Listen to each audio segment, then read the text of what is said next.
Welcome to Vermont Artists and Authors, where we interview great storytellers and artists from the amazing Green Mountain State.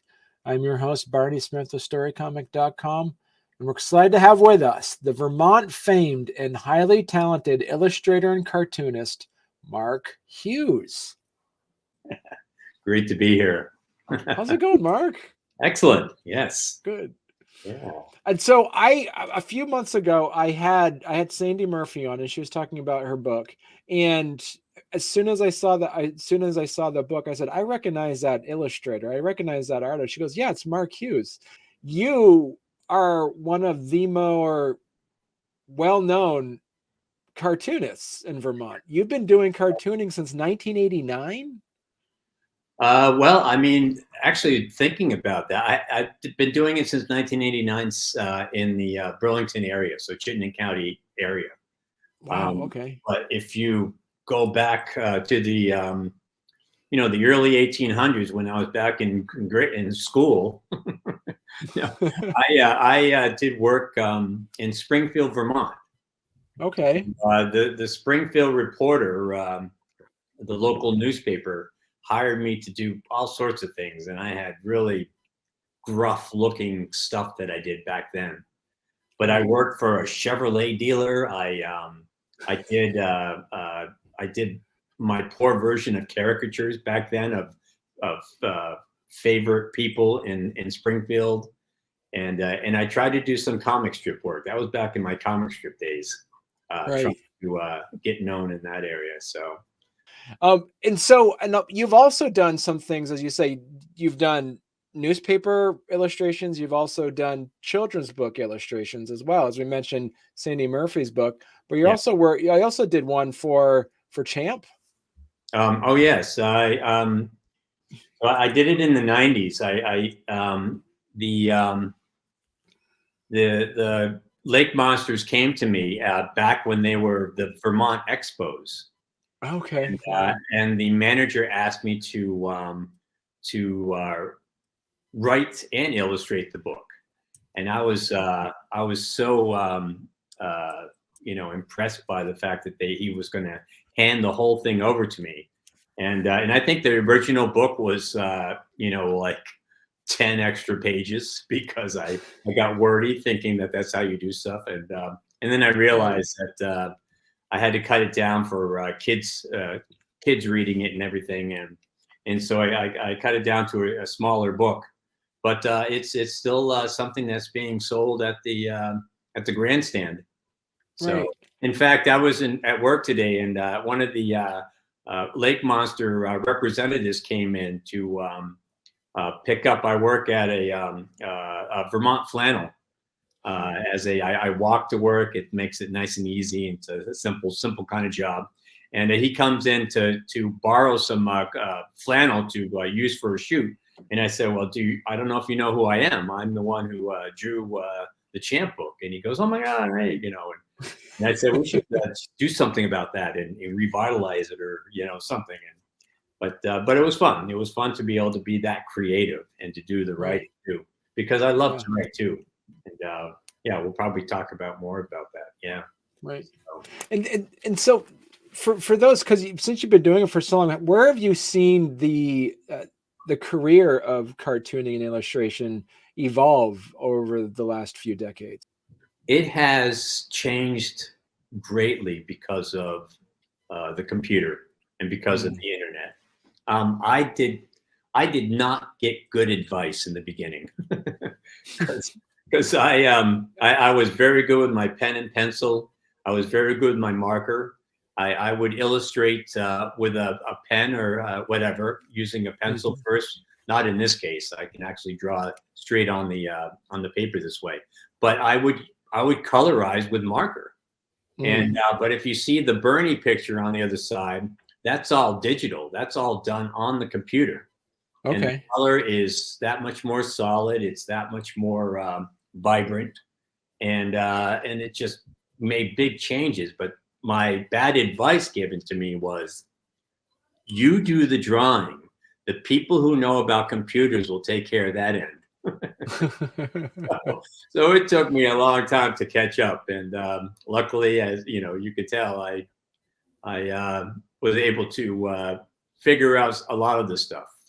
Right. And so what do you use for that? Do you use Photoshop or what do you use? I actually use Photoshop. I have some. There's actually one picture in there that I had used Illustrator, but I have Okay. not learned enough about Illustrator to be that comfortable with it. So Right. a lot of my work really comes out of Photoshop. Um, Okay.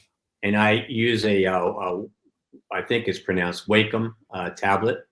Okay. Yeah. And I draw, at this point, I draw directly on the computer. I don't even use pencil and paper anymore, barely. So Oh, okay. Wow. the caricature work that you see with the students here is all Sharpie onto 11 by 17 piece of paper. Right.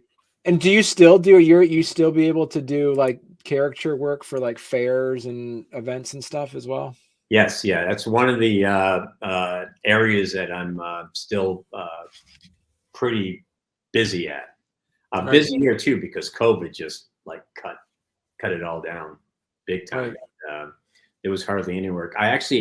My first job during COVID was a wedding that I think the couple just said, forget it, we're going to go for it anyways. Just invite less people.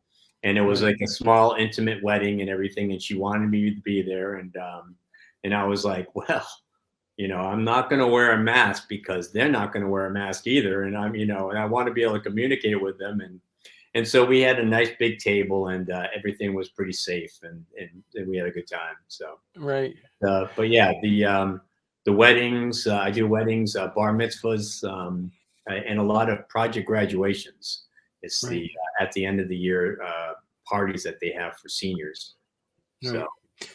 And it's because just for our viewers and listeners out there, being a caricature artist is not being a cartoonist. There is a different skill set involved in that, correct? Yes, I like to emphasize that. I worked out. One of the reasons I was very familiar with people and out there in the crowd was I worked out on Church Street for 4 years.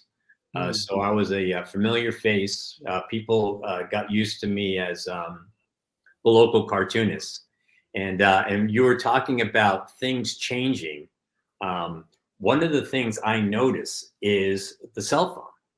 We did not have the cell phone in the beginning of 1990, right. and so what would happen, and I knew this was the way New England, Vermont was anyways, but people would communicate with each other, and word of mouth. I would have people step up to me saying, "I have a job for you," while I'm working on Church Street, and it was beyond doing caricatures. They recognized the fact that I could do other work, and I would get these fantastic jobs, and Mm, it was great. The thing is I have a hard time finding it now because it's all websites and uh, right. yeah, nothing. Was it optimization? I think that's the word. So yeah, so I'm doing better with that, but it takes a little bit. Yeah. So Right. And also like character drawing is that and I remember I think you're saying this before as well in a previous interview is that it's about highlighting some like physical features, but not you don't want to insult your subject at the same time, correct? no, I taught myself how to do caricatures, and Okay. I learned right away, especially you do not want to pick on them. And Right. so when I see caricatures, just go with the nose is big, I make it bigger. The teeth are horrible, I make them more horrible. Things like Right. that. I just did not do that. So I learned to be a little bit more nice to people and try to get their image at the same time, and it Right. usually works out. So now the thing that's great about the combination with my cartooning that happened was as I got better with the caricatures, I got faster with my work. Okay. So when someone sat me down and said, "Can you do such and such?" It'd be like I could pull it out in seconds because I had been drawing off the top of my head for so long in front of people. And it was kind of a neat little addition that happened because of caricatures. So So I Right. do appreciate being able to do them. Yeah, Right. And also too, it's like you're basically taking cartooning and making it into a performance art when you're doing characters. that is so true. Oh my! And I've told people this before. I don't know if anyone can remember back to taking the big tests like SATs. And after you do such a thing, your brain is just so tired at the end. That's basically what happens with a 3 to 4 hour gig that I do. I get Right. Right. so tired from having my brain just calculating, and even just the measuring of eyes to nose to mouth and all that kind of stuff is just all blaring through my head. And it's just Right. fascinating. Yeah. So And so in a way, so are you a better cartoonist because you're doing character artists, or are you a better character artist because you're doing cartooning? I believe I'm a better cartoonist because of caricatures. Yeah. So. Okay. And the Yeah. thing is that to go back, did we talk about the? Oh, we didn't talk about the hospital drawings. Oh yeah. So before we went live, we were talking about the hospital drawings. Do you want to Yeah, talk well, to our so listeners these about that? drawings were done on little pieces of during COVID. Anyone who stepped into Vermont University of Vermont Medical Center had to have these stickers on, and it usually was the date of that they were visiting, and that would prove that they were checked at the door and that they were free of fever or anything like that. So it was white space. I started drawing animals and dogs and cats for the kids who came in, and the thing expanded from that. And so I want to go back to what the caricature world was. What it was is that the challenge was I could not draw anything. I couldn't look anything up for an animal. So when someone said triceratops for a dinosaur, I had to come up with in my head what a triceratops was going to look like. Look And like. then a giraffe. And I tried a hippo, it never did look good, so I quit the hippo. But there was all these type of, and I ended up with, I think it was like 25 different drawings that I was doing daily Wow. in the morning. And then myself and some of the other helpers would color them in. And we had these stickers to give to the kids. But I thought it was cool, the idea that I had to make it up myself off the top of my head. So I know that doing caricatures for many, many years was a help to do such a thing. So it was pretty cool. Yeah. So. And so, and you mentioned before too, is like when you worked on the Champ book, you were commissioned to illustrate it and write it. Yes. Was this, how was writing, did you find it easier to illustrate your own written work as compared to illustrating somebody else's written work?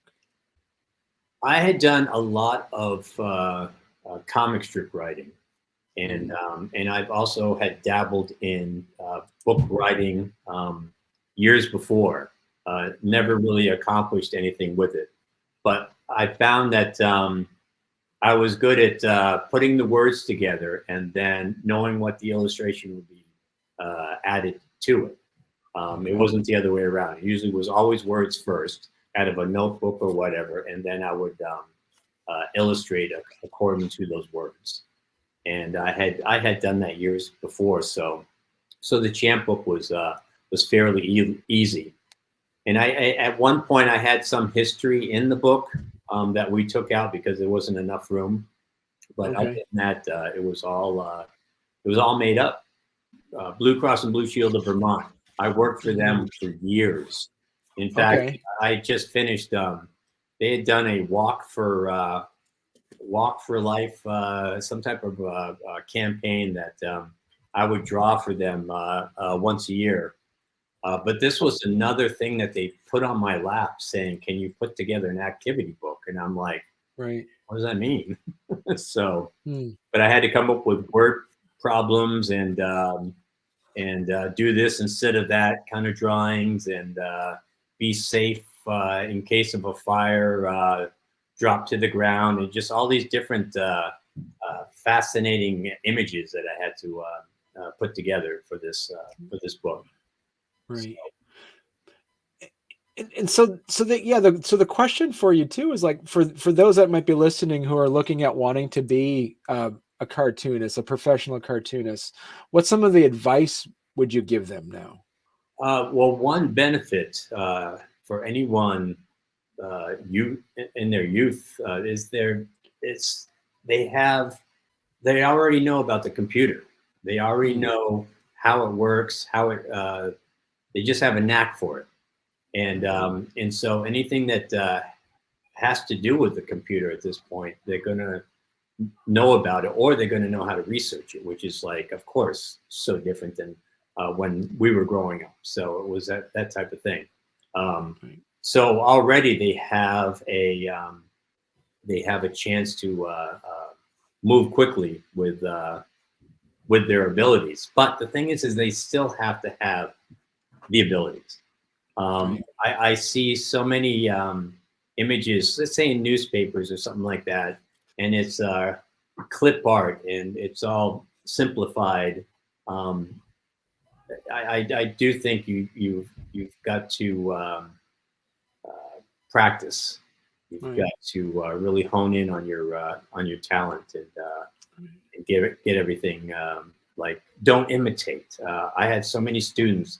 I substitute taught as a full-time sub in the Mount Mansfield Union High School. And what was great about that, I could sub and still work on my cartooning at the same time. So it was like a little kind of a tricky little thing I did.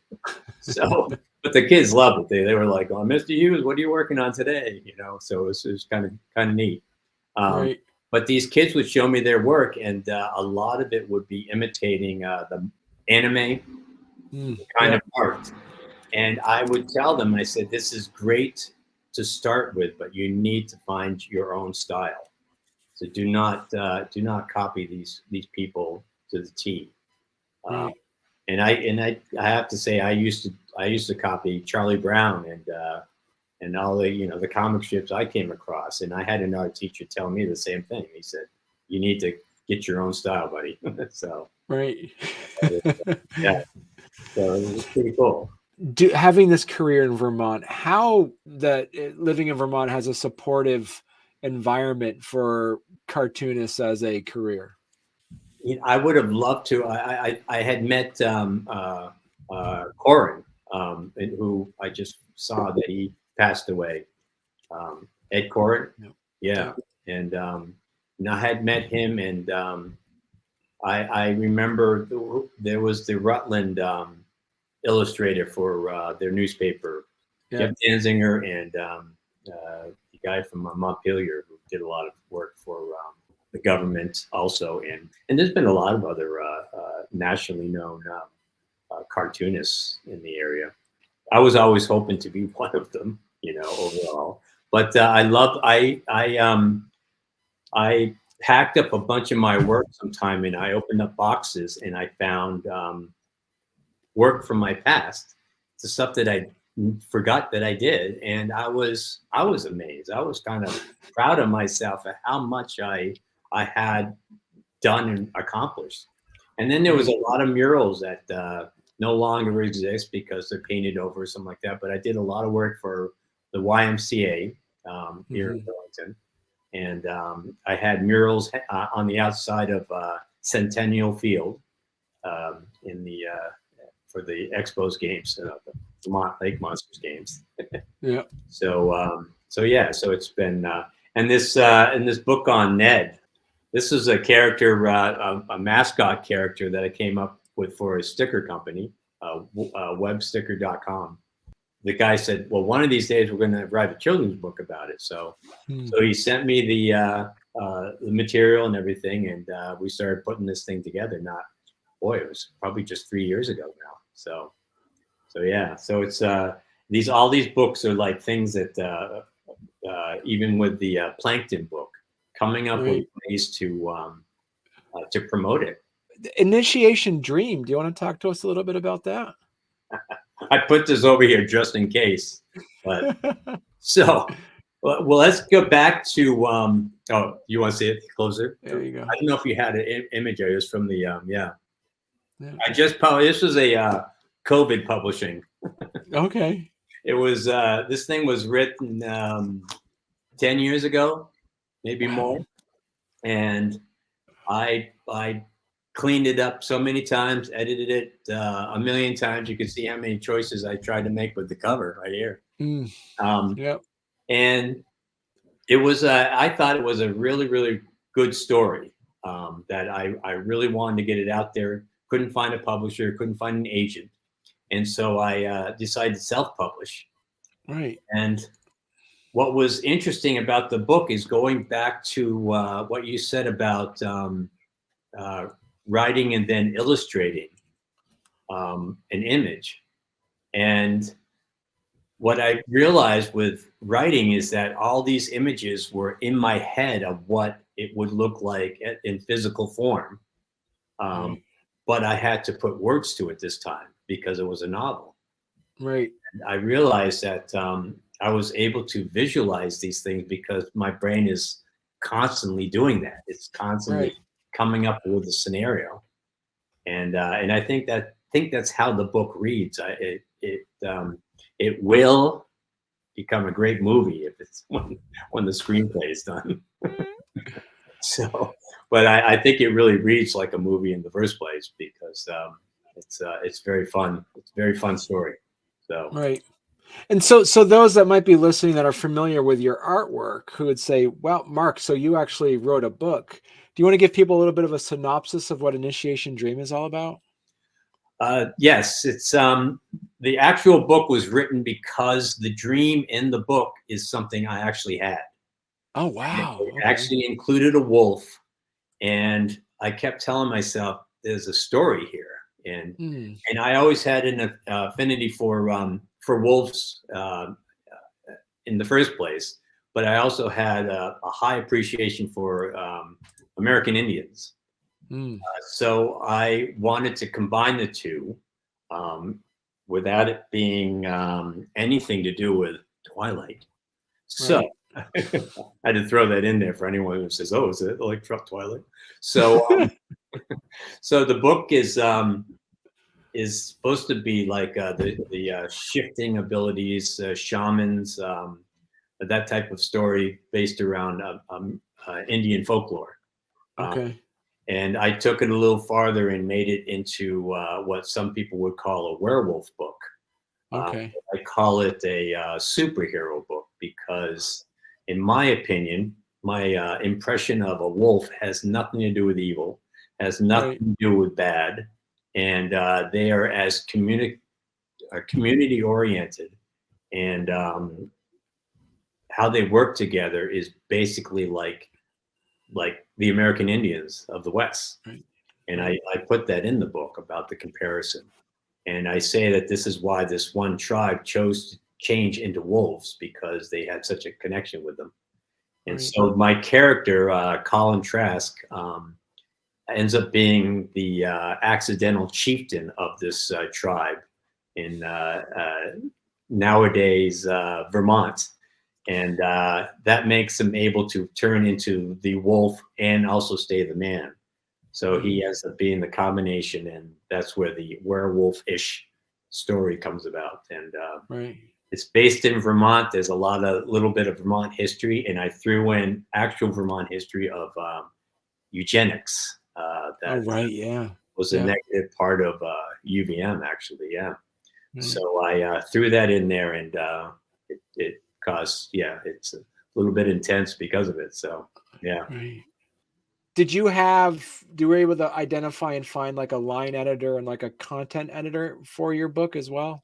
I had lots of people read it. Lots of people give me advice throughout the 10 years, like I told you. And I did pay one woman to delve deep into it and edit it. And then I believe I had some help with the self-publishing. They're called Book Locker.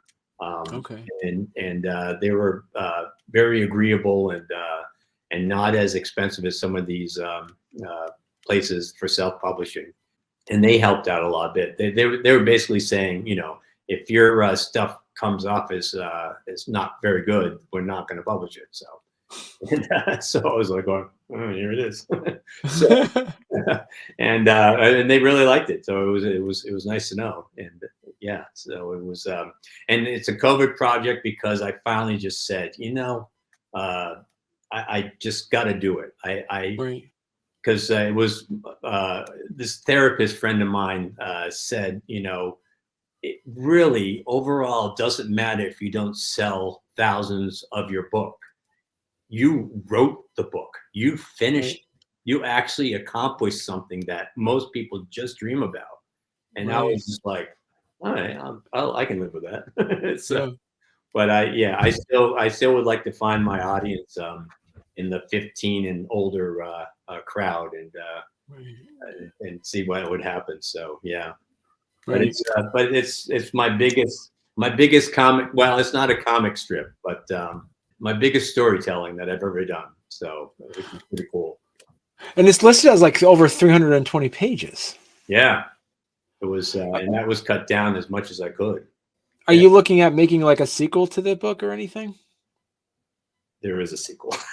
Oh, okay, good. All right, yeah, exclusive. I Okay, was sitting on the beach in Old Orchard Beach, and nothing had come about. I couldn't find the agent, couldn't find the publisher, and I was just itching to get the book too.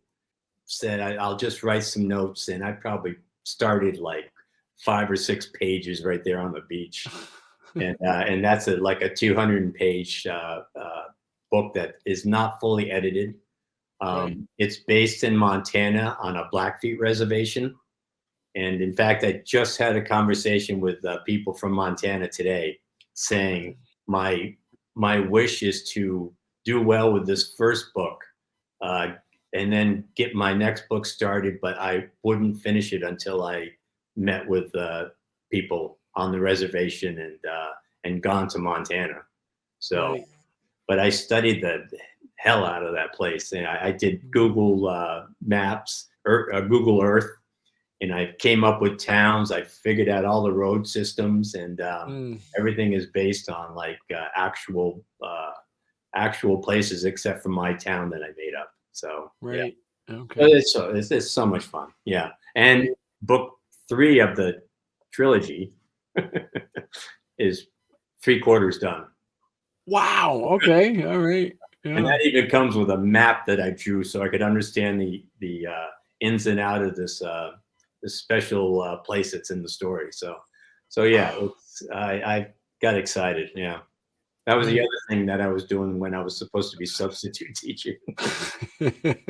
So, but like I said, the kids, and then when I ask a teenager question, I'd be like, "Going, do people still say?" And the students would say, "No, Mr. Hughes, we say this now," and I would change my book.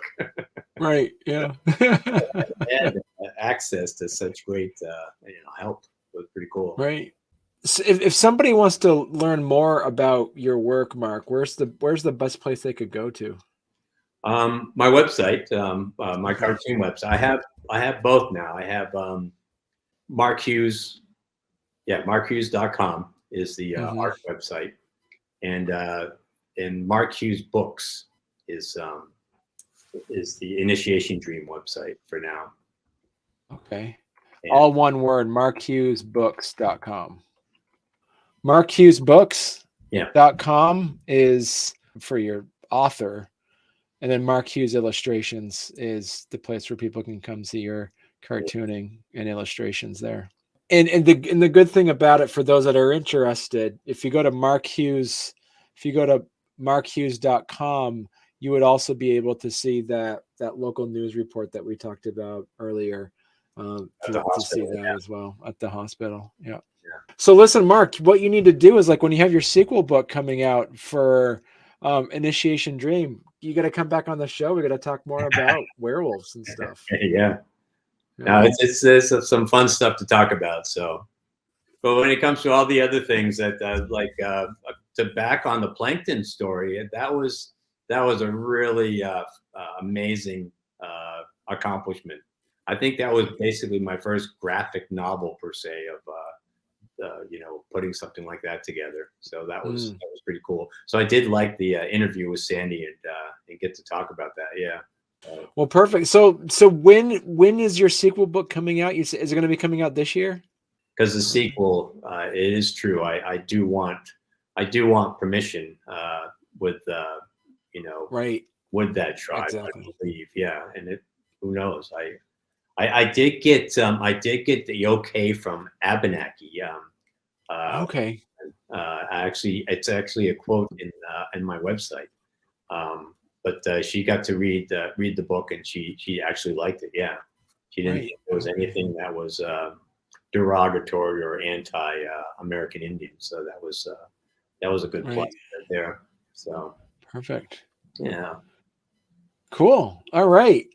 Well, thank you very much, Mark. This has been I've been looking forward to this conversation. I'm so happy we're able to sit down and talk. Yeah, I'm glad to. Yeah, this it's fun to be able to talk about this stuff because, I've had so many people just say, "Look, you are not just a substitute teacher. You are not just a dad. You are a cartoonist. You are an illustrator." Right. And it's great to be reminded of that. So, Right.